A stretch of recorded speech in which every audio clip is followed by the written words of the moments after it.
నిందారహితులుగా ఉండడం అంటే ఆత్మను పరిశుద్ధపరచుకోవడం, జీవమును పరిశుద్ధపరచుకోవడం, శరీరాన్ని పరిశుద్ధపరచుకోవడం. ఈ మూడింటిని మీరు పరిశుద్ధపరచుకొని కాపాడుకుంటే రాకడ సమయం ముందు నిందారహితులుగా కనపడతారంట దేవుని దృష్టికి.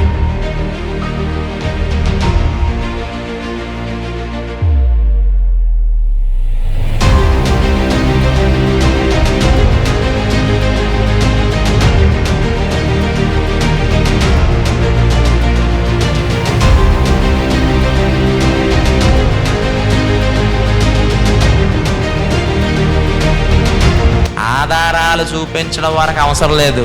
నీలో యేసు లక్షణాలు ఉంటే చాలు. యేసు ఉన్నాడని నిరూపించవచ్చు. అవునో కాదా మీరే చెప్పండి.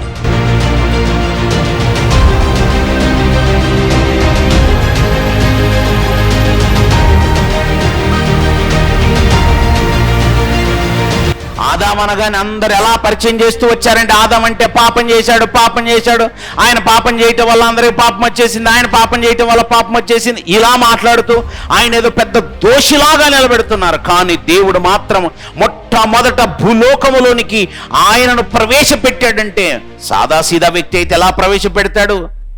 నంబర్ 1 క్యారెక్టర్ అండి ఆదాము.